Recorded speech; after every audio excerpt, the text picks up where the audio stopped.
자, 그 다음에 이제 인공지능 개발은 파이썬에 대한 기초를 좀 할게요. 요 정도만 알면은 우리가 이제 인공지능 소스를 분석하는데 어려움은 없을 거예요. 미리 말하지만 짜지는 않을 겁니다. 여러분들이. 뭐 저는 한 번씩 짜가 보여줄 거지만 여러분들은 안 짜도 돼요. 그 파이썬 기초만 오늘 끝내고 수업 마치도록 할게요. 그렇게 보시면 되는데 요 링크를 타고 들어가면 이렇게 뜹니다. 그러면 여러분들이 이거를 보고 프로그램 같은 거 설명을 제가 넣어줄 거예요. 항상. 그리고 밑에 보시면 텍스트가 있고 여러분들이 요거를 다운받아서 여러분 구글 드라이브나 여러분들 다운받아 저장하잖아요. 여러분들이 여기에 필기를 해도 내까지는 영향 안 오니까 마음대로 필기하셔도 돼요. 필기하시고 그다음에 이제 텍스트 같은 거 쭉 나오다가 밑에 보면 요런 게 있습니다. 요게 뭐냐 하면 프로그램 소스를 짠 거예요.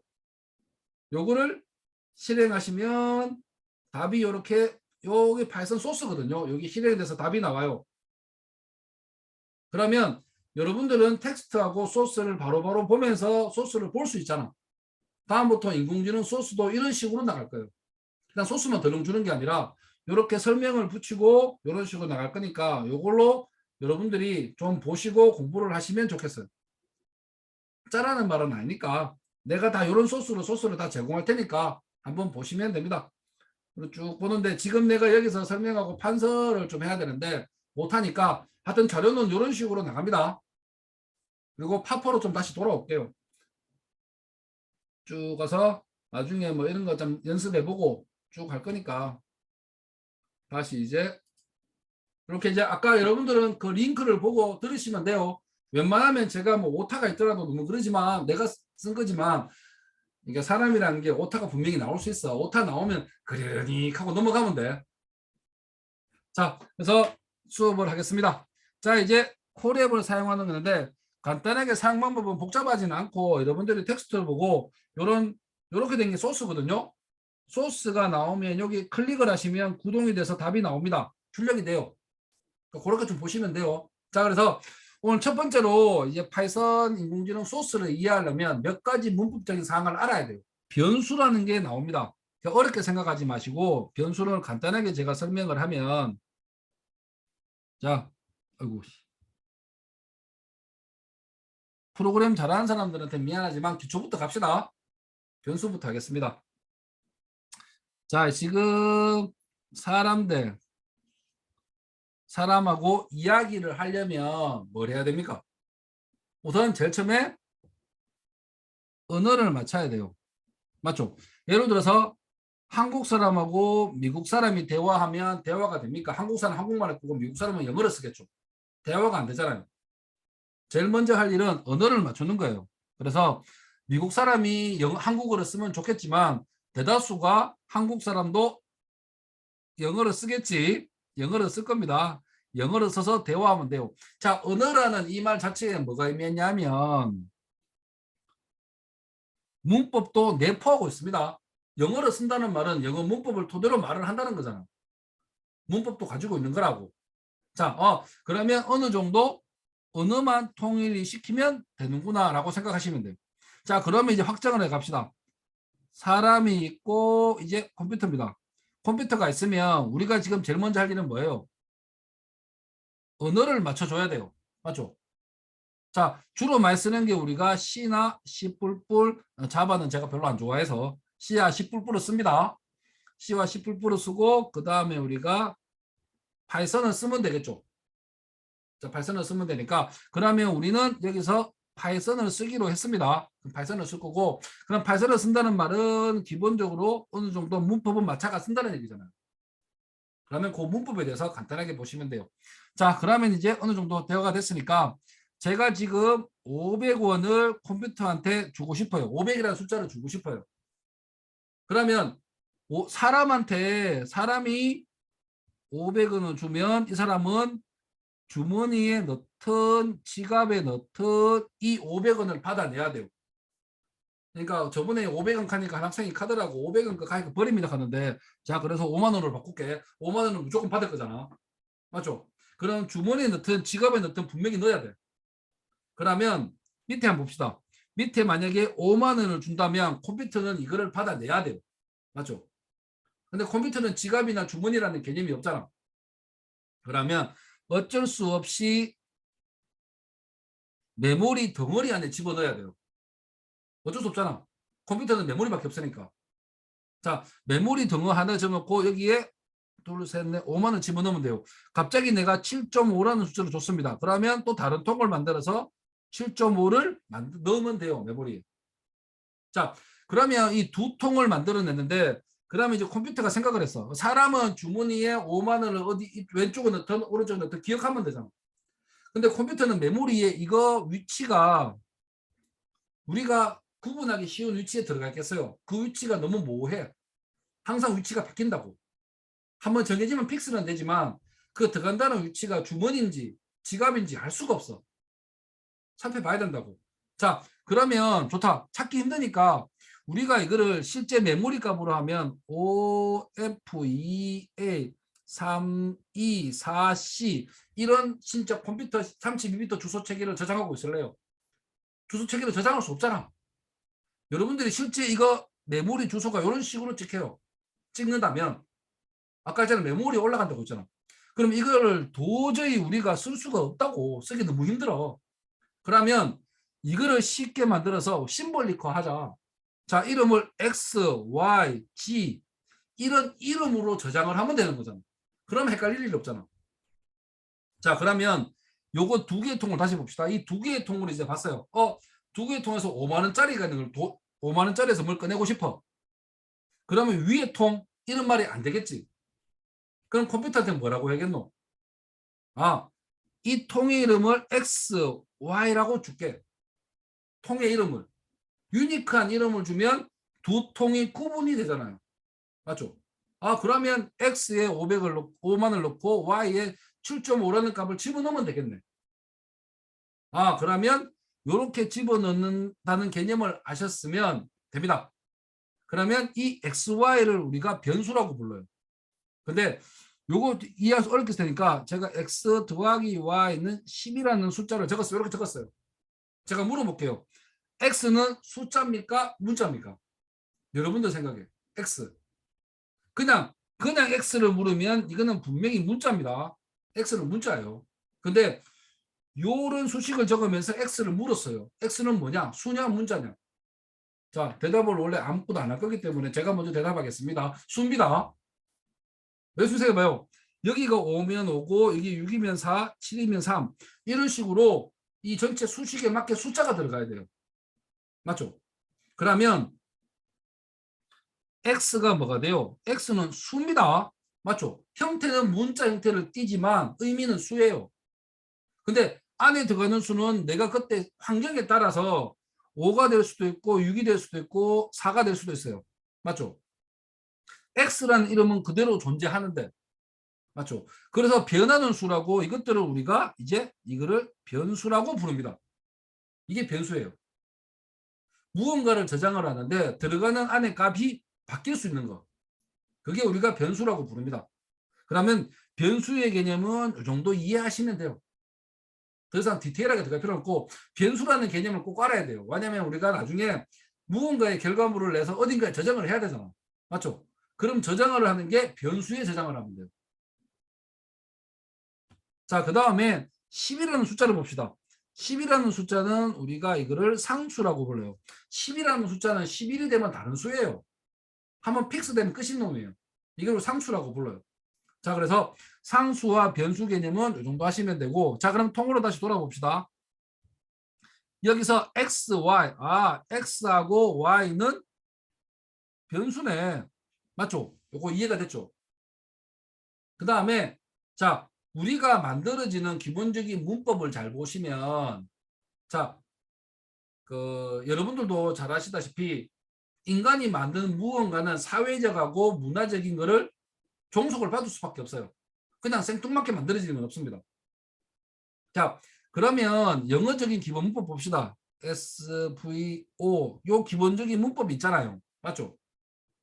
자, 그러면 X가 주어고 그다음에 동사 값을 집어넣어라 5만 요런 형태로 쓰시면 돼요. 동사 목적어잖아. 값을 집어넣어라 7.5. 자, 이렇게 하시면 변수에 값 집어넣는 방식이에요. 자, 요 개념만 알았으니까 그러면 어느 정도 변수값 넣는 거는 방법을 알겠다. 자, 그 다음에 할 게 뭐냐면 자, 변수 이름에 대한 규칙을 잠깐만 살펴보고 가겠습니다. 변수 이름 정하는 규칙. 자, 이거를 다른 랭귀지가 할 때 외우고 할 필요 없이 그러면 보자. 이거를 외우지 말고 쓰는 방식이 제일 중요한 게 이것도 사회적인가 뭐 문화적인 요소를 영향을 받을 수밖에 없어. 그럼 미국 사람이 만들었잖아요. 그럼 미국 사람 기준으로 대문자, 소문자 구분합니까? 안 합니까? 미국 사람들. 엄격하게 구분합니다. 자, 많이 했던 소리지만 옷이 있습니다. 옷에 노란색으로 빨간색으로 할게요. 자, FBI 이거는 좀 멋있잖아.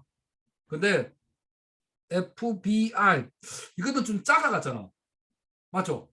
미국 사람들 대문자 소문자 구분합니다. 그래서 요거 변수 이름 정할 때 대문자 소문자 구분해서 다룬 놈이 되는 거예요. 자, 그 다음에 수가 들어갈 수 있겠어요 없겠어요? 요거는 중요한 규칙은 아닙니다. 근데 남들이 한번 볼 때 알고 있는 게 좋은 거니까 변수를 만드는 규칙 중에 대문자 소문자 구분하더라. 그 다음에 수를 들어갈 수가 있기는 있습니다. 근데 삼각형을 했는 이유가 뭐냐면 준이의 2세라고 진짜 사람 이름에 써요. 미국 사람들도 숫자가 들어갈 수가 있다고. 하지만 처음은 안 됩니다. 사람 이름에 처음에 숫자 들어가는 경우는 없다고. 그래서 요거 하나 알아두시고 그 다음에 특수문자. 특수문자는 이것도 삼각형으로 할게요. 들어갈 수 있는 게 보통 다른 게 많은데 어떤 사람들이 묻더라고. 이름에 저번에 보니까 골뱅이하고 이런 식으로 사람 이름이 기입이 되더라. 자, 여기서 중요한 게 이 골뱅이는 사람 이름을 뜻하는 게 아니고 주소를 나타내주는 기능입니다. 사람 이름이 아니에요. 그럼 특수문자는 쓸 수가 기본적으로 없습니다. 이거는 주소라는 기능을 얘기한 거지 사람 이름이 골뱅이 규철은 아니라고. 자, 특수한 근데 여러분들이 이제 어떤 데서 친구가 영어를 줬어. 최근에 내가 열심히 보고 있는 게 오해하지 마. 근데 아니다. 나 이거 쓰지 말자. 아씨. 오해할라. 어떤 거 있더라? 이런 영화가 있다고 치자. 자, 이런 요즘에 추세가 NKV가 MP4니까 이런 파일을 다운받았어요. 어쩌다 보니까. 그러니까 어둠의 경로겠지만 하여튼 다운을 받았어. 자, 잘 보면 이것들의 이름이 언더바 쳐져 있는 거 한번 봤을 거예요. 보통 언더바 쳐져 있을 거예요. 자, 이게 뭐냐면 자, 잠깐만 이게 공간이 없어서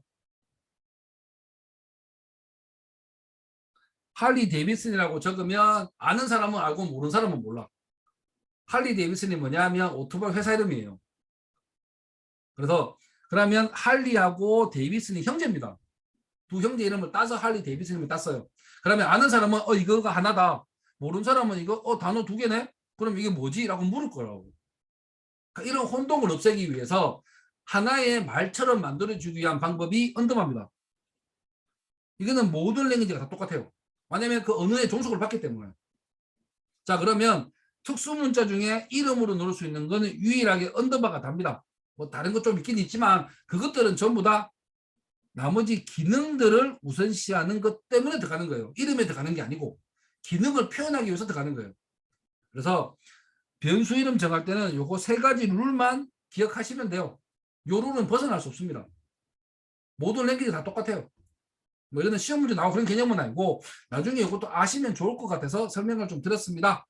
자, 그래서 다시 왼쪽으로 좀 돌아오겠습니다. 돌아와서 자, 변수란 소스를 작성하면서 값들을 저장하기 위한 것입니다. 아까 값들을 저장하기 위해서 메모리라고 했잖아. 그거 저장하기 위한 거고 이들의 상을 쭉 읽어보시고 형태를 보면 처음에 x에 10을 넣었어. 맞죠? 그 다음에 y에 20을 집어넣었다고. 그리고 나서 이거 두 개를 더하고 싶어. 그러면 gx 더하기 y 하면 되잖아요. 맞죠? 두 개의 값을 집어넣어서 30에 g에 내려갔으니까 g는 이제 30이 될 거라고. 자, 아까도 말했지만 이 x, y, g는 변수입니다. 문자 아니에요. 변수예요. 그거를 좀 기억하셨으면 좋겠습니다. 자, 그래서 그 다음에 프린트는 말 그대로 출력하랍니다. 뭐를? g를 출력하니까 30이 출력이 되겠죠. 자, 간단하게 짠 소스고 변수 사용 방법을 간단하게 봤습니다. 보고 위의 소스는 xy라고 칭한 변수에 각각 10과 20을 배당하였습니다. 이들은 차후에 재사용이 가능합니다 라는 말이 나오는데 이거는 프롬프트도 굉장히 중요해서 요거는 재사용 우선 설명할게요. 자, 무언가를 10, 20 이거를 계산해서 바로 프린트할 수도 있습니다. 여러분 맞죠?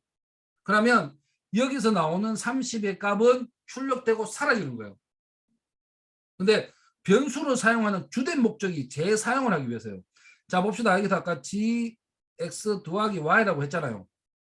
그러면 이거 두 개의 숫자가 더하면 30이 g에 들어가겠죠.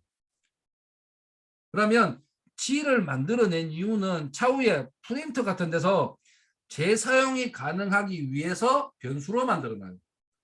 만약에 재사용할 거 아니라면 변수로 만들 필요 없습니다. 낭비입니다. 메모리 낭비예요. 그냥 출력하고 땡 하고 치우지.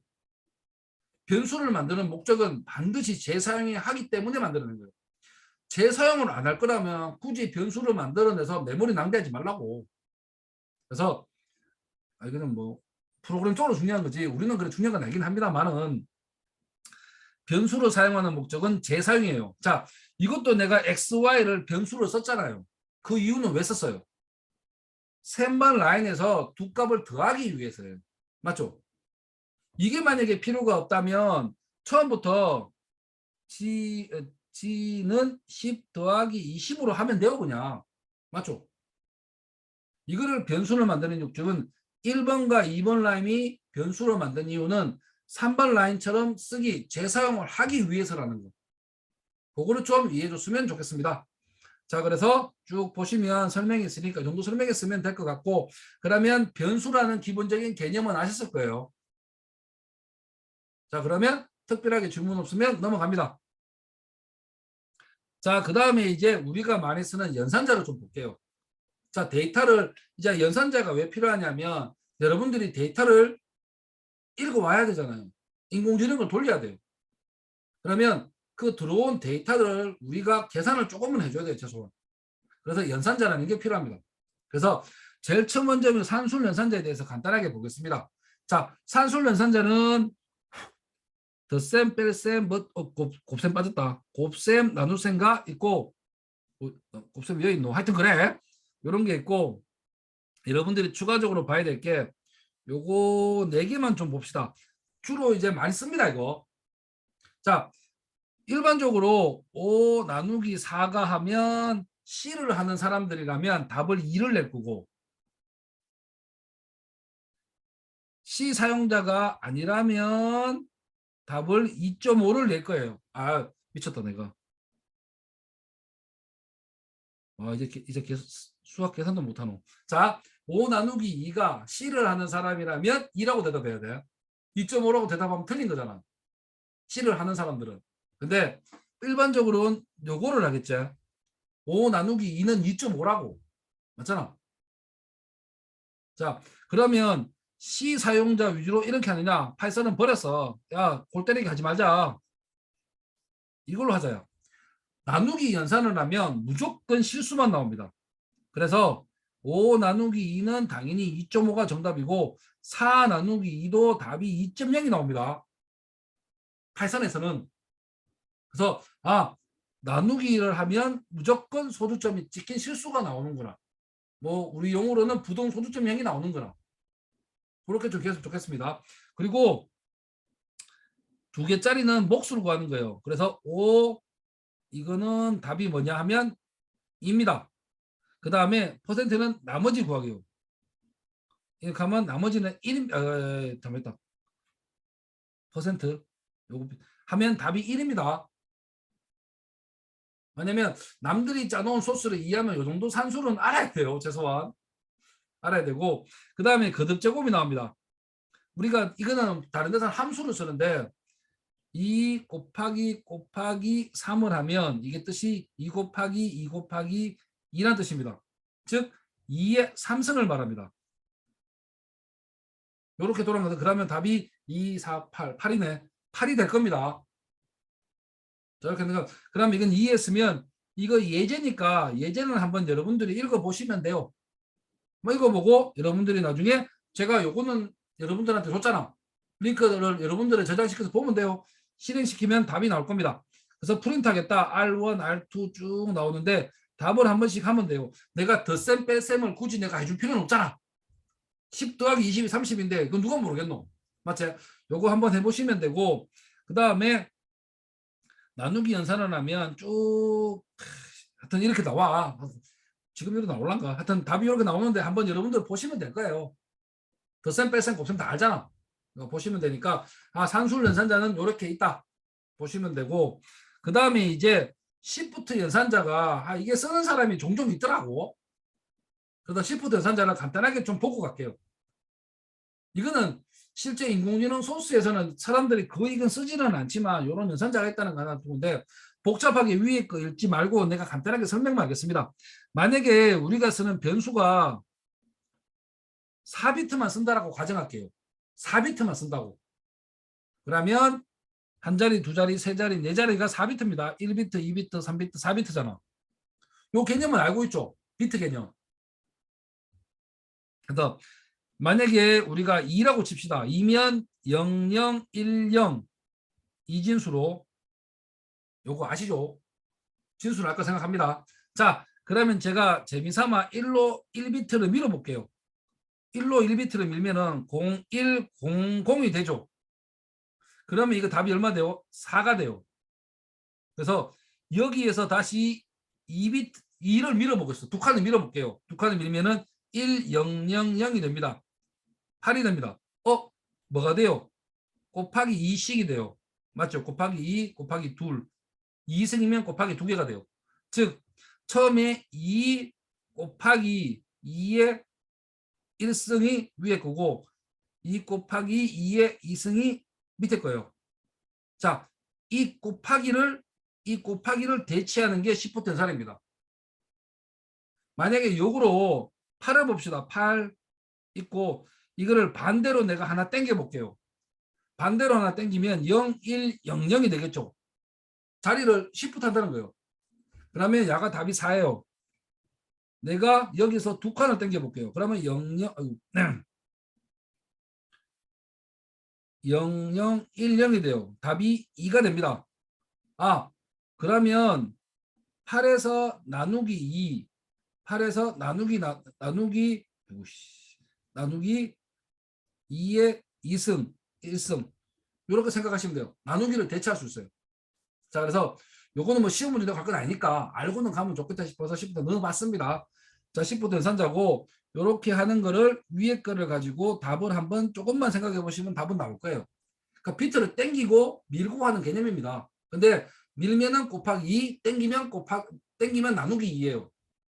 자, 그런 개념으로 보시면 되고, 그래서 사람들이 묻더라고. 그러면 5 곱하기 4가 아니다. 5 곱하기 4가 아니고 5 곱하기 5 이거는 어떻게 풀어요? 묻더라고. 자, 이거는 5 곱하기 4 더하기 5 하면 돼요. 맞죠? 10부터 연산하면 돼요. 그래서 5 곱하기 2의 2승 더하기 5입니다. 즉 5의 시프트를 두 번 밀고 더하기 5 하시면 돼요. 맞죠? 그러니까 이게 2지 그냥 2. 이렇게 하시면 돼요. 뭐는 중요한 건 아니니까 괜히 적었다. 하여튼 이런 게 있습니다.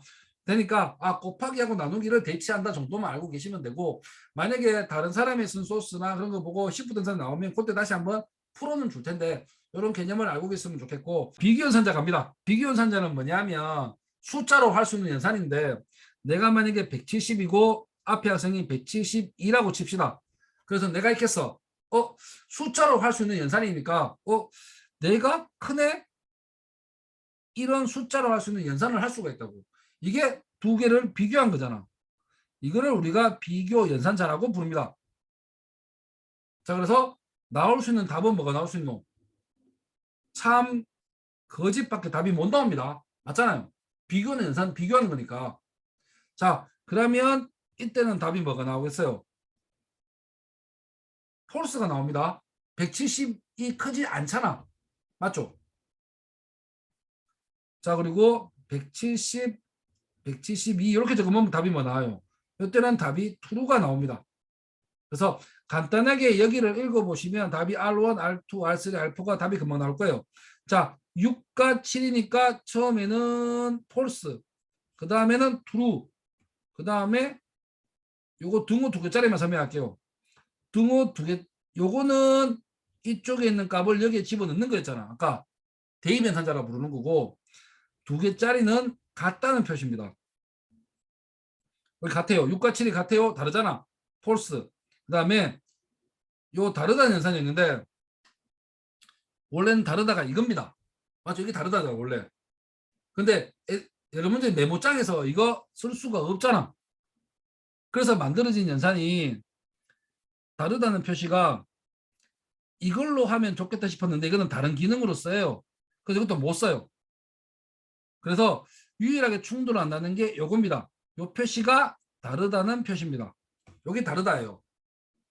자, 그래서 마지막 거 보면 다르다고 돼 있잖아. 다르다면 true입니다. 다른 6과 7은 다르잖아. 이렇게 해서 보시면 됩니다. 자, 그 다음에 비트 연산자는 대입 연산자. 이거는 마지막입니다. 왜? 연산을 다 찢고 뽑고 값을 넣어야 되잖아. 그러면 마지막이 되겠지, 항상. 맞잖아요. 계산 다 하고 집어넣는 거니까. 예를 들어서 아까 이런 게 있었어. 요거 정도 아까 헷갈릴 만한 게 있었는데. 자, 요거 한번 봅시다. 요거 보시면 눈이 두 개 있어. 헷갈릴 수 있다고. 맞죠? 그러면 이게 먼저인지 이게 먼저인지를 알아야 돼. 맞잖아. 자, 그러면 내가 만약에 R4, X 이렇게 돼 있다고. 나는 이게 먼저 같아. 이게 먼저 같아. 이런 말 할 수가 있다고. 하여튼 계산을 다 하고 난 다음에 대입 연산자는 마지막에 넣어야겠지. 요거는 기본 상식이잖아. 자, 그러면 이런 연산자가 이렇게 겹칠 때 연산자 우선순위라는 게 있어요. 우선순위에 대해서 시험 문제는 아니고 간단하게 내가 쉽게 외우는 방법을 하나 알려주겠습니다. 쉽게 외우는 방법.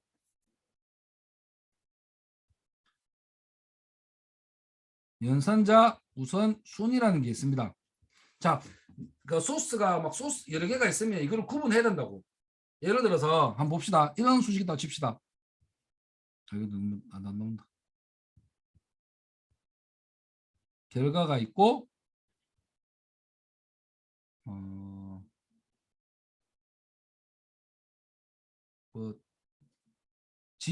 이런 수식이 있다고 쳐요. 자, 우선순위가 어떻게 돼요? 이게 먼저야? 아니면 이게 먼저야? 혼동할 수 있잖아. 맞죠? 그래서 연산자 우선순위라는 걸 좀 보고는 가야 돼요. 그래서 간단하게 보겠습니다. 자, 우선순위. 자, 제가 잘 못 외워서 제가 만들어낸 말인데 솔로 우대 법칙이라는 게 있습니다. 헷갈리면 솔로만 인정해 주면 돼. 자, 원래 CC는 저기잖아. 뭐 물리치자 뭐 CC 뭐 그런 거 있잖아. 하여튼 그런 개념에서 솔로 우대 법칙을 한번 적어봅시다. 자, 그럼 하기 전에 우선순위를 한번 봅시다. 제일 먼저 우리가 배운 게 산술 연산자를 기준으로 할게요. 자, 이거 중간에 들어가야 돼서 잠깐만.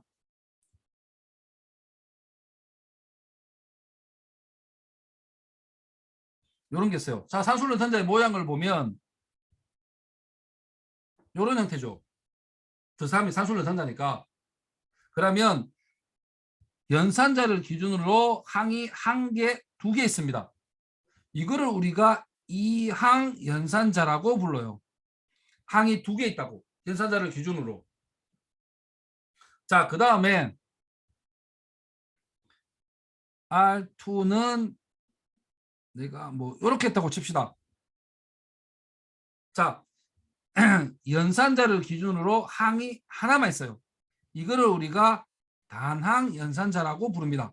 우리가 배운 단항 연산자는 여기서 한두 개 있어요. 자, 그러면 솔로우드의 법칙이니까 이항이 높아요? 단항이 높아요? 단항이 높습니다. 그래서 요 위에 먼저 들어가는 게 0번이 단항 연산자가 먼저 들어갑니다. 단항은 아직 단항은 배운 게 우리가 이거하고 나 우선 두 개 있습니다. 논리의 낫 아니 미안해. 이거 아니잖아. 에이 미안하다. 이게 있어. 이거 이거 요게 물결이 뭐냐면 비트 연산의 낫이 이런 식으로 써요. 물결 중요한 건 아니지만 이런 게 있다고. 자, 그러면 단어 연산자가 자초네. 그 다음에 이항 연산자 중에서 첫 번째가 산술 연산자가 처음에 쓰시면 돼요. 자, 그리고 만약에 봅시다. 5 더하기 6 곱하기 8 하면 뭐부터 합니까? 6 곱하기 8이 먼저예요. 맞죠? 6 곱하기 8이 먼저지만 내가 이거를 치면 어떻게 돼요? 이게 먼저 처리해줘요. 모든 연산자의 우선순위를 마음대로 바꿀 수 있는 게 뭐예요? 갈로입니다. 그래서 간모드 갈로가 있습니다. 갈로가 항상 제일 위에요. 0순위 위에 갈로예요. 갈로는 모든 연산자의 우선순위를 다 바꿀 수 있어요. 맞죠? 자, 그 다음에 해볼 우리 남은 게 뭐냐면, 자, 좀 적어볼게요. 비트 남았고, 논리 남았고, 그 다음에 또 뭐 남았어요? 비교, 대입, 이런 것들이 남았어요. 맞죠? 남아있습니다. 자, 그 다음에 이제 봅시다. 그 다음에 논리 연산자하고 비교 연산자를 볼게요. 논리 연산자와 비교, 논리 연산자는 잘 보면 true and true, 답이 true. 비교 연산자는 170, 180, 답은 true나 false. 맞죠? 그러면 잘 보면 비교 연산자는 이런 형식을 가지고 논리 연산자는 true, false 개념으로 양쪽이 이항이 나와야 돼요. 그러면 논리의 결과물을 비교가 쓰는 게 맞아요? 비교의 결과물을 논리가 쓰는 게 맞아요? 비교의 결과물을 논리가 써야 돼요. 맞죠? 우선순위상 논리 연산자 끝나고 비교할 수는 없잖아. 비교 연산자가 true, false가 나오니까 야를 논리에 던져줄 수 있잖아요. 맞죠? 자, 그래서 두 번째가 비교가 나오고 세 번째가 논리가 나올 수밖에 없습니다. 결과물상 구조가 없잖아. 비교의 결과물이 true, false고 이거의 true, false를 논리 연산자 양항에 들어갈 수 있잖아. 그래서 비교가 높고 그 다음에 논리가 높아요. 자, 근데 문제는 이제 빠진 게 시프트도 빠졌네. 지금 빠진 게 비트, 시프트, 대입이 빠졌어요. 자, 딱 모르겠다. 하지만 마지막으로 계산 결과를 다 오고 하는 게 대입입니다. 아까 우리가 봤던 거 이거는 이게 대입이잖아. 마지막이잖아. 계산 끝나고 값을 줘야 되잖아. 근데 문제는 남은 게 비트하고 시프트가 남았어. 맞죠? 근데 시프트는 아까 곱하기하고 나누기를 대체한다고 했잖아요. 맞죠? 부모를 이기는 자식 없다고. 이 녀석이 산술 연산전에 곱하기하고 나누기 있죠. 부모를 이기면 안 되잖아. 그래서 여기에 시프트가 들어갑니다. 그 다음에 남은 게 비트야. 자, 비트는 중요한 게 연산자 기호를 써볼게. 야도 비트도 and, o와 not이라는 거 다 써요. 자, 그런데 이게 비트의 and하고 논리의 나의 충돌이 생기기 때문에 어떤 식으로 하냐면 비트는 이런 식으로 적습니다. 이런 식으로 적어요. 기호가 달라요. 그러면 똑같은 기능인데 비트하고 논리가 문제가 생기잖아. 그러면 솔로우드의 법칙에 의해서 여기가 비트 들어갑니다. 자, 이런 식으로 외우시면 되는데 하여튼 그냥 쌩 외워도 되고 조금만 생각해서 스스로 만들어내면은 순서를 그냥 만들어낼 수 있잖아. 그래서 외우는 것도 추천을 하지만 이런 식으로 순서를 꼭 알았으면 좋겠습니다. 그리고 이 순서를 어기고 제일 편한 방법은 위에서 여기서 내가 갈로를 쳐볼게요. 그러면 눈에 확 보이잖아. 아, 야가 먼저구나. 눈에 확 보이잖아요. 맞죠? 그래서 연산자 우선순위를 따지기 전에 내가 먼저 계산하고 싶은 식을 갈로를 이용하는 게 가장 추천합니다. 그러면 안 헷갈린다고. 좀 복잡하실 수는 있겠지만 그래서 이렇게 갈로를 먼저 쳐서 처리해 주는 걸 추천합니다. 그러면 요 위에서 갈로가 없다고 치고 한번 풀어보자. 자, 갈로가 없다고 치고 요거를 풀어봅시다. 처음에 보니까 야가 논리고 야가 비교예요. 뭐가 높아요? 전체 수식에서 비교가 높아. 논리보다 비교 높잖아. 그러면 순서가 야부터를 먼저 처리합니다. 비교가 높으니까. 그 다음에 나서 결과물을 가지고 이렇게 되겠죠. 그 다음에 논리를 가면 되잖아. 저렇게 우선순위라는 거를 좀 보셨으면 좋겠습니다. 자, 지금 제가 시간이 없어서 너무 많이 축약을 했는데 이렇게 해서 기본적으로 연산자를 다 좀 알아두셨으면 좋겠습니다. 그 다음에 이제 문자열은 또 왜냐면 여러분들이 이제 엑셀 자료를 읽어올 거예요. 인공지능 돌리기 위해서. 그러면 그 문자열을 읽어서 여러분들이 좀 처리를 해야 돼. 그래서 문자열을 다루는 방식에 대해서 간단하게 볼 거고 그 다음에 데이터가 막 여러 개가 들어오면 나중에 리스트로 만들어야 돼. 리스트로 만들건 튜플로 만들건 딕셔너리는 뺐어. 우선 뺐어. 복잡해서. 그 다음에 조건문하고 반복문까지 딱 하면 기본적인 문법은 여기서 끝납니다. 문자열은 파이썬에서는 익하면 이거는 수입니다. 맞죠? 수예요. 근데 자 그냥 물어볼게. 내가 5라고 적었어요. 자 5가 숫자예요? 문자예요? 물었어요. 대답할 수 있었어요. 5는 숫자가 될 수도 있고 문자 5가 될 수도 있어요. 그러면 프로그램 랭귀지 상에서 헷갈리겠어? 안 헷갈리겠어? 헷갈릴 거라고. 헷갈릴 수밖에 없잖아. 나는 5를 적었지만 나는 문자 5라는 개념에서 5를 적었다고. 근데 여러분들은 숫자로 받아들일 수 있는 개념이 생기잖아. 문제가 생기니까 그럼 구분을 하자. 큰 따옴표나 작은 따옴표를 붙이기 시작했어요. 그래서 여기서 파이썬에서는 문자라는 게 없고 문자 열리면 무조건 문자 열로 취급해요. 문자라는 게 없어요. 개념이. 자 그러면 자 이제는 야는 수가 될 거고 야가 이제는 문자 열이 되겠죠. 이제 구분이 되죠. 그래서 파이썬에서는 문자 열을 여기 보다시피 큰 따옴표로 구분합니다. 그리고 제가 아까 변수라고 했잖아요. 수를 저장한다고 했는데 스트링 이런 식으로 문자 열도 저장할 수가 있어요. 자, 이 개념이 왜 되냐면 내가 분명히 변수라고 했는데 문자 열이 어떻게 들어갑니까? 수가 아니지 않습니까? 숫자랑. 근데 실제로 스트링은 전부 아스키 코드표로 수로 저장이 됩니다. 원래는 다 수예요. 리스트가 되건 이게 뭐 숫자가 되건 문자 열이 되건 다 근본적으로는 수입니다. 그래서 변수라는 개념이 맞아요. 그래서 변수에 정하면 돼요. 그래서 내가 만약에 내 이름을 저장하고 싶다. name이라는 변수에 이렇게 했으면 name이라는 변수는 퓨처리라는 문자열을 저장하고 있어요. 문자리건 수건 변수에 다 저장할 수 있습니다. 왜냐하면 문자열이건 뭐건 다 숫자는 개념이니까 그런 개념을 좀 알고 계셨으면 좋겠고 그래서 문자열은 이렇게 쓰면 되는구나.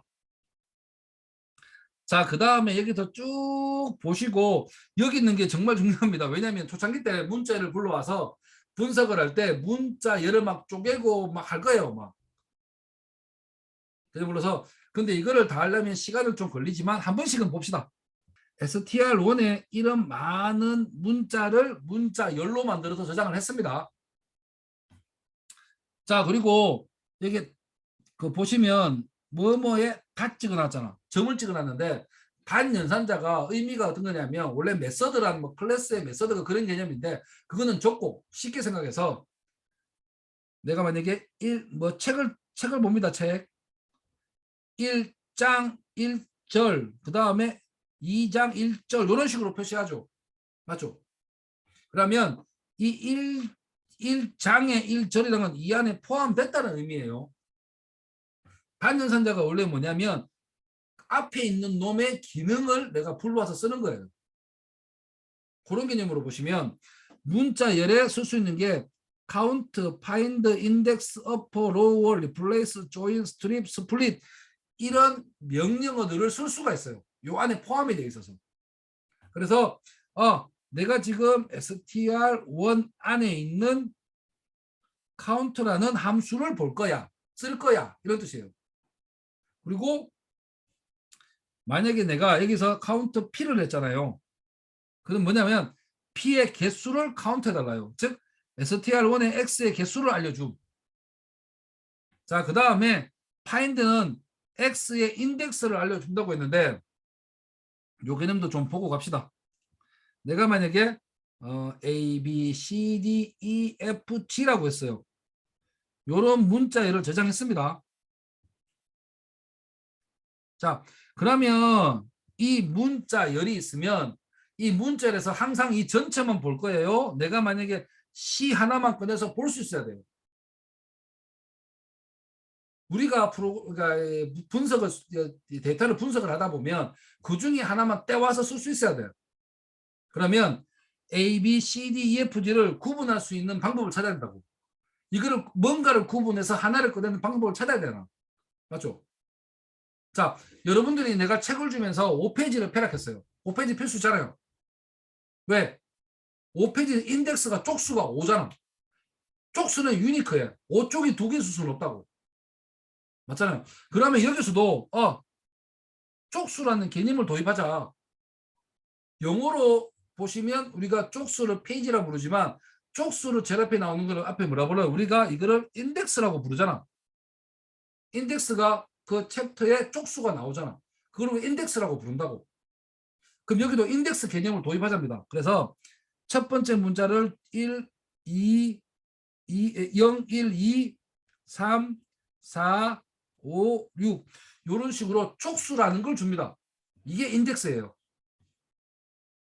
자, 그러면 내가 여기서 C를 보고 싶어. 그러면 이 문자열이 str2라면 str2에서 이쪽을 보고 싶어. 자, 여러분도 쉽게 생각해 봅시다. 책을 내가 주고 책이 두 권이 교재로 써요. 만약에 두 권을 쓴다고 칩시다. 내가 5페이지를 펴라고 하면 5페이지 펼 수 있어요. 책이 두 권이라면 최소한 어느 책인지는 말해줘야 돼요. 맞죠? 그래서 str2 이 책에서 이 페이지를 보라.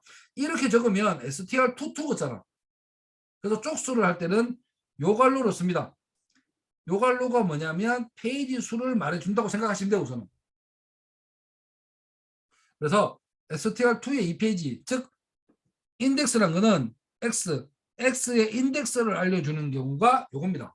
인덱스예요. 그리고 어퍼는 전부 대문자, 로우는 전부 소문자로 바꿔라. 리플레이스는 찾아가 바꾸기예요. 맞죠? 찾아가 바꾸기니까 뭐 했을 때 처음에 찾을 거, 바꿀 거 이런 식으로 두 개가 들어가면 돼요. 맞잖아요. 찾아가 바꾸기니까. 그래서 이렇게 한번 보시면 되고 나중에 이 소스 플레이하면서 한번 분석해 보십시오. 그 다음에 조인하고 스트립하고 이게 시간 좀 걸리는데 죄송합니다. 요거는 다음 주 할게요. 이 파트가 나중에 문자열 쪼갤 때 엄청나게 많이 써요. 이게 정말 중요합니다. 위에 거는 거의 안 쓰이는데 이거는 진짜 많이 써요. 문자열을 분석할 때. 조인하고 스트립, 스플릿 정도를 한번 봅시다. 조인이 뭐냐면 A, 조인, B라고 합시다. 그러면 A를 B에 집어넣으란 말입니다.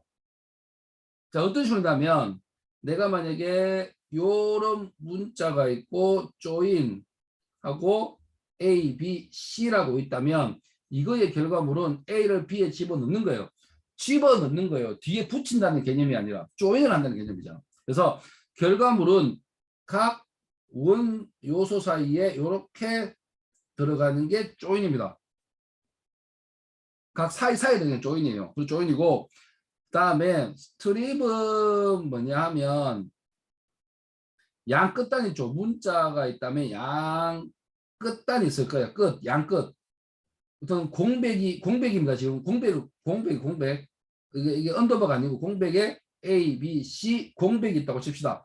중간에 있는 거는 절대 손으로 되는 게 아니라 스트립은 양 끝단에 있는 특정 문자를 지우는 기능이에요. 자, 그래서 만약에 그냥 str1에 스트립 이렇게 돼 있으면 이거는 양 끝단에 공백을 지워달라. 만약에 스트립 하시고 특정 문자를 적었어요. 내가 특정 문자를 넣으면 양 끝단입니다. 처음과 끝만 해요. 중간 안 되고 양 끝단의 A라는 문자만 지워달라는 기능이에요. 근데 지금 여기서는 공백만 지우겠죠. 근데 공백을 지우고 난 다음에 다시 A를 하면 어떻게 돼요? A만 요것만 사라져요. 하여튼 양 끝단에 특정 문자를 빼기 위해서 쓰는 기능이고, 스플릿은 뭐냐면, 자, 내가 A, B, C라고 했습니다. 그러면 스플릿을 하면 이거를 이 문자, 즉 만약에 아무것도 없으면 공백을 기준으로 A, B, C를 나누는 기능이고, 만약에 내가 스플릿하고 땡땡이라고 지정을 하면 스플릿을 요거 있잖아요. 요 땡땡을 기준으로 A, B, C를 구분하는 기능입니다. 잠깐만 하면 보시면 지금 x1에 1, x2에 2, x3에 3, x4에 5. 자, 이렇게 변수 100개를 선언해서 100이라고 만들어도 사용할 수 있습니다. 사용할 수 있지만 너무 힘들잖아. 100개의 값을 만들기 위해서. 자, 그러면 이거에서 단점이 뭡니까? 단점은 연락에 칠 것도 많은 것도 사실이지만 단점은 뭐냐면 첫 번째가 이름이 너무 많습니다. 이름이 너무 많아요. 맞죠? 이름 많은 게 문제잖아. 자, 그러면 이 단점을 내가 해결하면 돼. 단점을 어떻게 해결할 것인가? 이름이 많으면 이름을 한 개로 만들면 되잖아. 맞죠? 그러면 어떻게 하냐? 여기 들어가 있는 데이터를 한 덩어리로 만들자고. 1, 2, 3, 저다고 치고 100. 요렇게 하나를 만들어서 야의 이름을 뭐 XL 뭐 이렇게 만들자. 뭐 이렇게 만들거나 했으면 그러면 보자. 원래는 이름이 여러 개인데 이렇게 만들면 이름이 하나로 퉁칠 수 있다고. 자, 그래서 XL 1, 2, 3 100 뭐 아니 적었다고 칩시다. 적었다고. 그러면 이렇게 표시하는 게 리스트입니다. 원소 값을 여러 개 만들어서 만드는 방식이고, 그리고 리스트의 장점은 뭐냐면 안에가 1이 될 수 있고 그 다음에 2.5, 그 다음에 스트링, 문자열, 그 다음에 또 이런 뭐 A, B 이런 식으로 안에 들어가는 게 숫자가 들어갈 수도 있고 소수가 들어갈 수도 있고 문자열도 들어갈 수 있어요. 들어가는 형태가 제한이 없습니다. 그 리스트라고 보시고, 그러면 여러분들이 인공지능 같은 데서는 자료 한두 개만 취급하겠나? 자료를 많이 취급할 거라고. 맞죠? 그럼 데이터도 많을 거야. 그럼 데이터 이름을 다 따로 정하는 게 어렵잖아. 그러면 딱 드는 생각이 데이터가 많으니까 이걸 하나의 이름 만들자. 안에 들어가는 자료가 형태가 조금 다르더라도 다 집어넣을 수 있다. 자, 그러면 리스트를 쓰면 딱 편리하겠네 라고 여러분들이 생각하시면 됩니다. 그래서 그거 개념을 가지고 좀 봤으면 좋겠습니다. 자, 다시 여기로 돌아올게요. 이게 안 돼. 나중에 이거를 판사하기 위해서 좀 그림으로 좀 바꿔야겠다. 자, 리스트는 파이썬에서 여러 개의 자료형을 하나의 이름으로 저장할 수 있는 것입니다. 자료형에 유연하게 대처하여 동일한 자료형이 아니어도 하나의 이름으로 다수의 자료를 저장할 수 있는 자료형입니다. 수, 문자열, 리스트, 곱배울, 튜플, 딕셔너리, 집합 등 형식에 구애받지 않고 모든 것을 하나의 이름으로 다수 개를 정리할 수 있습니다. 자, 그리고 기호는 사각갈로를 사용합니다. 그래서 굳이 리스트라고 하지 않아요. 어떻게 그러냐면 이 사각갈로 있죠. 이거 자체가 리스트를 의미합니다. 자, 그래서 앞에 지금 요거를 한번 보시면 1, 2, 그 다음에 A, PY 리스트 안에 리스트가 들어가도 돼요. 리스트 안에 들어갈 수 있는 건 자료형이면 다 들어갈 수 있습니다. 그래서 들어가 있는 거고, 자, 위와 같이 표현하면 다수 개의 자료가 언제든지 꺼내어 사용할 수 있어야 합니다. 그래서 다 인덱스라는 개념을 사용하는데 그 인덱스라는 개념은 앞에 문자를 배운 개념하고 똑같습니다. 자, 그러면 한번 봅시다. A가 X에 0이라고 했어요. 그럼 첫 번째 페이지니까 1, 그 다음에 1은 2, 2페이지는 A, 3페이지는 PY가 들어가고 4페이지는 10, 11, 22가 들어갈 거예요. 맞죠? 자, 그렇게 해서 보시면 됩니다. 그래서 밑에 거를 간단하게 한번 봅시다. 자, 밑에 거를 보시면 인덱스, 인서트, 리무브, 어펜드, 소트라고 있는데 제가 제일 좋아하는 건 소트입니다. 자동으로 소트도 다 해줘요. 우리가 뭐 퀵 정렬, 뭐 버블 정렬 해가지고 막 정렬하는 게 아니라 소트라는 말 한 번만 해주면 정렬을 다 해줍니다. 그래서 굉장히 편하게 쓸 수도 있으니까 한번 보시면 되고, 자, 한번 볼게요. 첫 번째 이제 인덱스 같은 개념은 아까 뭐 인덱스가 똑같은 개념이니까 됐고, 그 다음에 인서트라는 말은 기존에 있는 거를 지우고 그게 들어가는 거예요. 아니면 그 어디 사이에 들어가는 거예요. 여러분 생각에 인서트라는 말은 기존 값을 지우는 건 아니야. 인서트는 말 그대로 어디에 중간에 들어가는 게 인서트라는 말이 그러면 앞에 XY가 있는데 X에는 인덱스 값이 나와야 돼. 원소가 나오면 안 돼. 맞잖아요. 어디에 들어간 중간에 들어가는 개념이니까 그래서 X는 인덱스고 Y가 늘 데이터를 집어넣어주면 돼요. 그래서 위에 소스를 좀 보시면 1 뭔데 1페이지에 즉 인덱스 1에 A를 집어넣으란 말입니다. 그래서 리스트가 좀 위험한 게 뭐냐면 리스트는 중간에 값을 넣고 빼고를 할 수가 있어요. 그러다 보면 위험한 게 뭐냐면 뒤에 인덱스가 바뀔 수 있어요. 내가 새롭게 값이 들어가잖아. 그러면 원래 있는 게 인덱스가 1놈이 2로 밀려난다고. 뒤에 값이 지워지는 게 아니라 한 칸씩 밀려난다. 그래서 인덱스가 변할 수 있다는 것도 생각해 보시면서 프로그램 짜야 되고, 리무브는 말 그대로 그 A를 지우는 겁니다. 그 A를 지우면 뒤에 있는 거는 그대로 앞으로 당겨집니다. 자, 어펜드하고 어펜드 뭐 스탠드가 있는데 어펜드까지 맞아. 어펜드는 뭐냐 하면 뒤에 값을 붙이는 거예요. 그래서 10을 했으니까 여기 보시면 10값이 더 들어가 있습니다. 맞죠? 10은 어펜드는 말 그대로 어펜드 뒤에 붙이는 거예요. 붙이는 거고 여러분들이 보시면 나중에 소트는 1, 4, 2, 4, 뭐 1, 4, 2, 5, 3, 6, 7, 10이 되는데 이게 지금 정렬이 안 돼 있는 상황이잖아. 근데 소트라는 말을 하면 간단하게 소팅이 됩니다. 그래서 1, 3, 5, 7, 8, 9, 10 이렇게 돼요. 그래서 기능은 더 많지만 이 정도만 좀 아셔도 우리 뒤쪽 가서 이제 프로그램을 해석을 하는 데는 큰 무리가 없을 것 같아서 이 정도만 하겠습니다. 그 다음에 튜플이라는 게 있습니다. 튜플은 리스트하고 거의 흡사한 형태를 지니고 있으며 표현은 뾰족갈로가 아니라 둥근 갈로 씁니다. 둥근 갈로로 사용하여 대입합니다. 그리고 리스트와의 차이점은 리스트입니다. 리스트 값 수정이 리스트는 수정이 가능하지만 튜플은 한번 값이 정해지면 그 값을 수정할 수가 없습니다. 한번 정하면 땡이에요. 그래서 데이터 값이 변화되는 걸 방지하기 위해서 많이 쓰는 기법이 튜플입니다. 혹시나 내가 넘겨줬을 때 혹시나 값을 내고 쓰고 있을 때 값이 변동되는 걸 막겠다는 소리예요. 그래서 튜플이란 걸 많이 씁니다. 그래서 튜플에 보면 111, 23이 들어가 있으면 쓸 수 있는 명령어는 거의 한정적입니다. 카운트, 인덱스 이거 몇 개 외에는 쓸 게 없습니다. 왜? 값 수정이 안 되니까 그냥 불러오는 것밖에 안 돼요. 그리고 그 다음에 원래는 이제 딕셔너리하고 집합을 넣었었는데 좀 여러분들이 이제 파이썬을 너무 좀 힘들어할 것 같아서 집합하고 셋은 지금 뺐습니다. 그때 사항이 필요한 사항이 있으면 그때 제가 다 설명을 다시 드릴게요. 그렇게 좀 이해해 주시고 그 다음에 조건문하고 반복문을 보셔야 돼요. 이거는 절대적으로 봐야 돼요. 조건문하고 반복문은 모든 프로그램에 한 번 이상은 무조건 티 나옵니다. 100% 티 나오니까 조건문하고 반복문은 봐야 되는데 조건문 같은 경우는 한번 생각해 봅시다. 조건문이 뭐냐면 프로그램이 그러면 조건문을 봅시다. 조건문은 잘 보면 우리가 프로그램을 짜면 한 줄, 한 줄, 한 줄, 한 줄 이런 식으로 라인 바이로 흘러가죠. 라인으로 흘러가요. 한 줄씩. 해석. 자, 그런데 우리 이게 나간다는 게 좀 도로라고 생각해 봅시다. 내가 길을 가다가 갈림길이 분명히 나올 수 있어요. 프로그램이 내가 주어진 상황에 의해서 여기를 실행하는 게 아니라 다른 놈을 실행할 수도 있다고. 맞죠?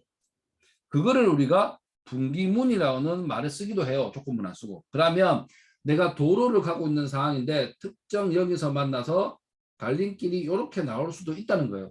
주어진 상황에 따라서 1번 길을 갈 수도 있고 2번 길을 갈 수도 있습니다. 그러면 여기에서 뭘 해줘야 됩니까? 1번 길을 갈지 2번 길을 갈지 선택을 하게 만들어줘야 돼요. 자, 그러면 두 개밖에 없으니까 제일 편한 게 1과 0일 겁니다. 자, 그러면 우리가 연산자에서 배웠는데 1과 0이면 두 개밖에 없으니까 우리가 실제 true, false라는 개념을 사용하면 딱 두 개밖에 없네? 이진 분류가 되네. 그럼 true, false를 사용하자요. 그래서 실제 남들이 물으면 1이 true, 0이 false가 되지만 프로그램 내에서는 0을 제외한 정수는 다 true로 인정해 줍니다. 근데 그거는 굳이 몰라도 되고 하여튼 반드시 알아야 될 거는 1은 true, 0은 false. 그러면 우리 이전 시간에 배운 논리 연산자를 가지고 여기에 있는 무언가를 만들어 주면 되겠죠.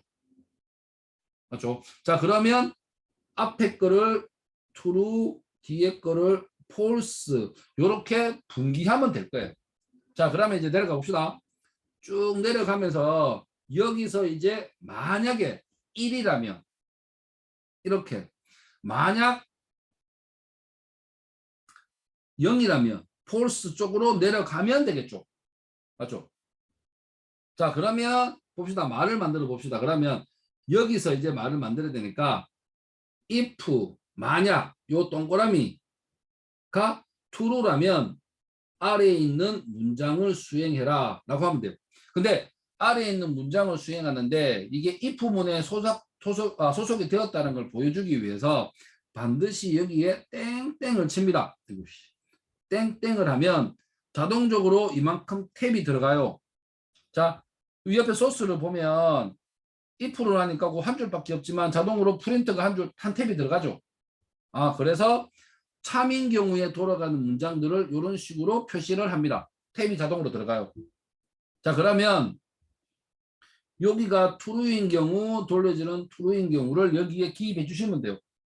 저 조건이 true일 때 하고 싶은 말들을 해주면 된다는 거예요.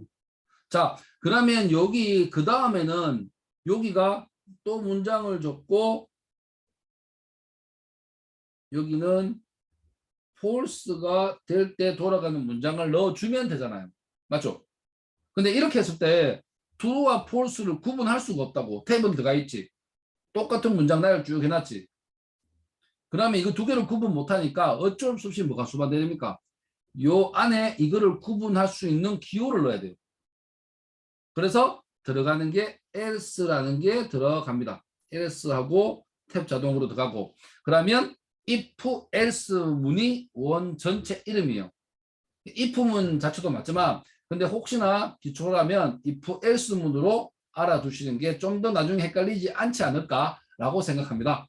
자, 그래서 if else 요거를 보시면 되고, 옆으로 넘어가면 자, if 문을 사용하여 분기를 사용하면 연속으로 조건을 생성하여 분기할 수도 있습니다. if 문 쪽에서는 true일 때는 실행문을 작성하시면 되고 else일 때는 false 문일 때 실행하시면 된다는 거예요. 자, 그래서 밑에 형태로 보면 이 문장을 한번 보면 if 다음에 컨디션이 나오잖아. 왜 컨디션을 말했냐면 다른 책에서는 스테이트먼트라고 문장을 쓴 데가 상당히 많아. 즉 컨디션에는 어떤 게 들어와도 상관이 없어. if 묻고 else 묻고 다시 if로 이렇게 묻는 게 낫나? 아니면 if 묻고 else를 하고 다시 이 뒤에 묻고 하는 게 낫나? 자, 이게 1번, 이게 2번이야. 친구한테 질문을 할 때 한 번 묻고 한 템포 쉬고 묻진 않잖아. 바로바로 묻잖아. 맞죠? 아니라면 왜? 맞죠? 그러면 2번 형태가 나을 거라고. 그래서 이거를 우리가 if문 중첩이라고 부릅니다.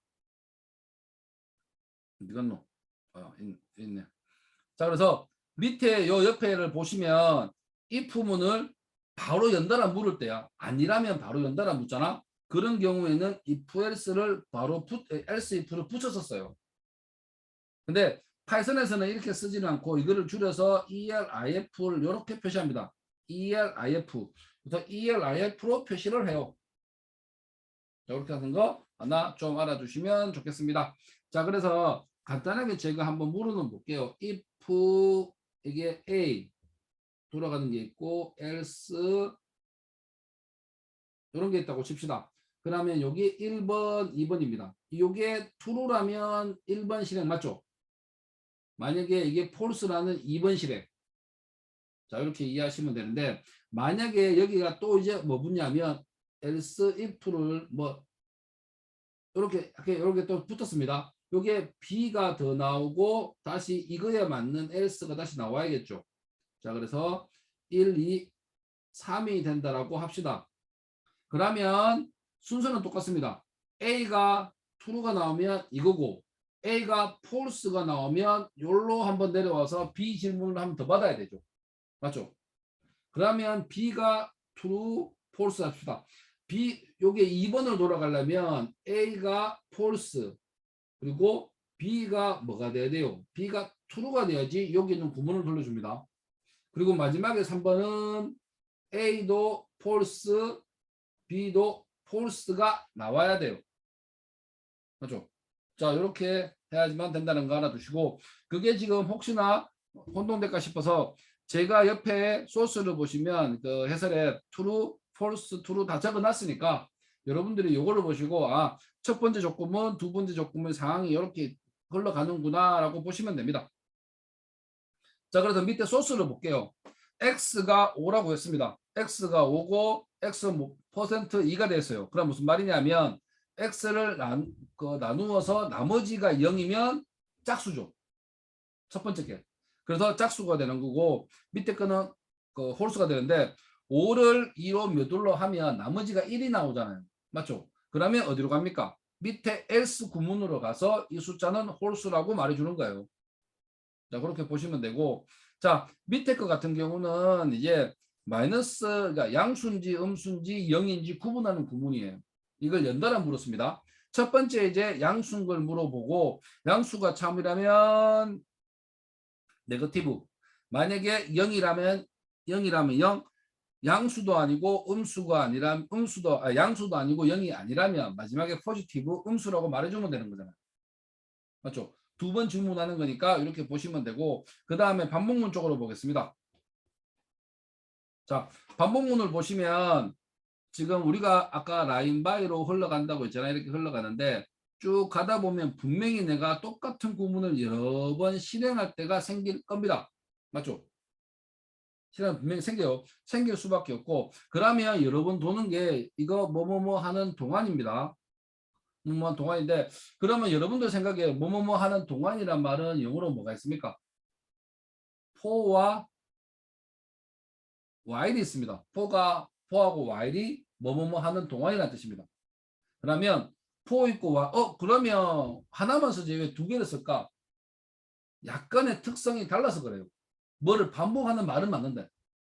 자, 제가 예를 들어서 1부터 10까지를 더하자. 그러면 1, 2, 3, 4, 5, 6, 7, 8, 9, 10이라는 카운팅 개념이 조금 들어가요. 맞죠?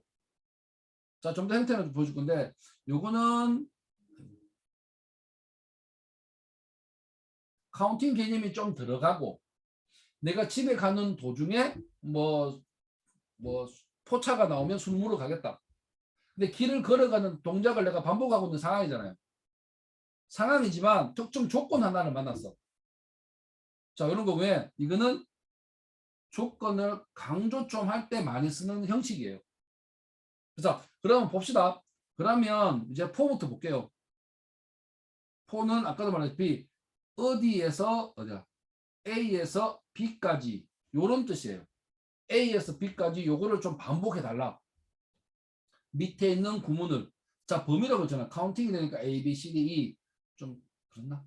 그다음에 여기가 범위를 말해 줘야겠죠. 어디서부터 어디까지. 그러니까 즉 몇 번을 말하는 거예요. 몇 번 돌릴 건지.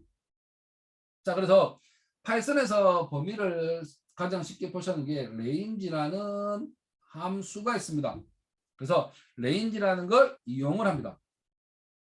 range가 그러면 봅시다. range 내가 10이라고 그냥 적었어요.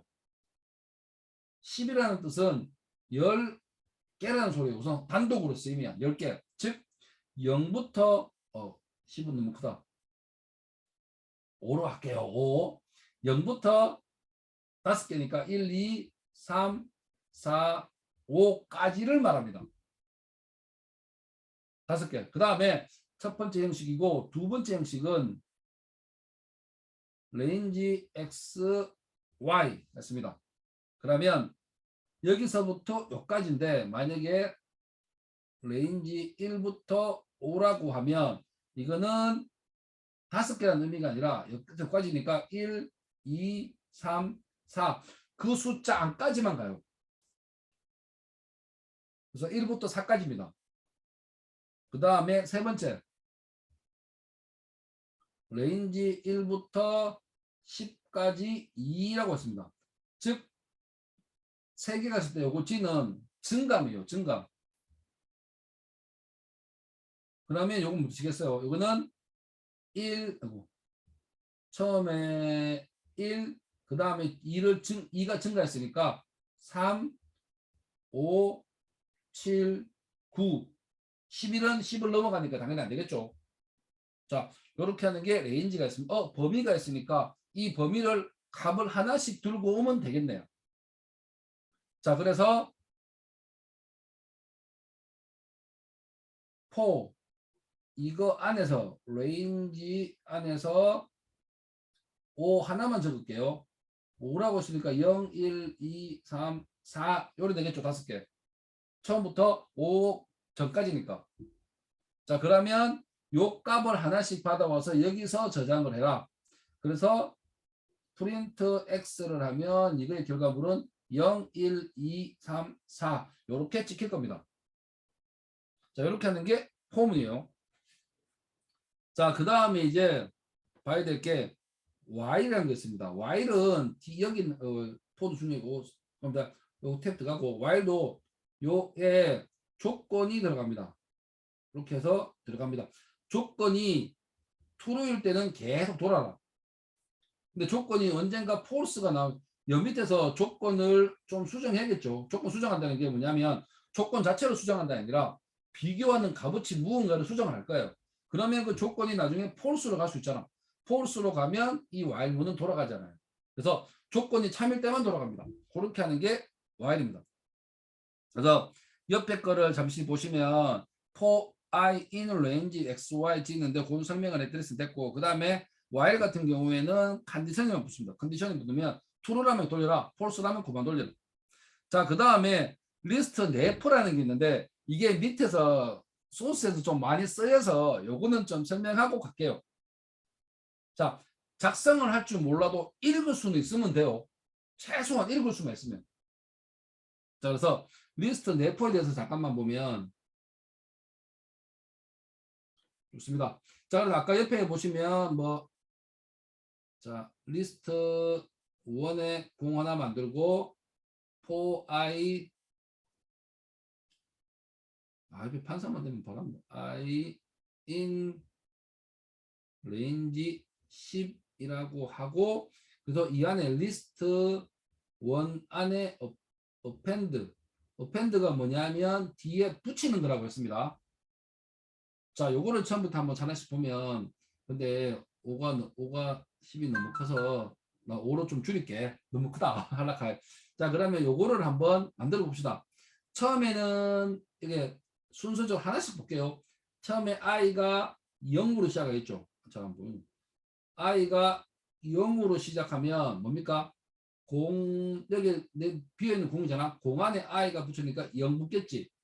그러면 다시 한번 돌잖아.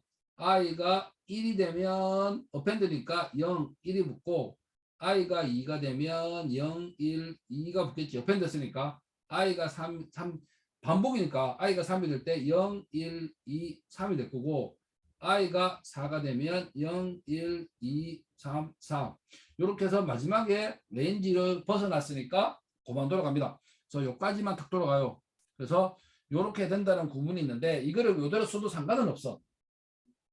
근데 append라는 말이 그 안에 붙이라는 말이잖아. 리스트에 붙이라는 말이니까 그럴 바에야 리스트 1 하고 이 안에 값을 바로 붙이자. 어디서 어디까지?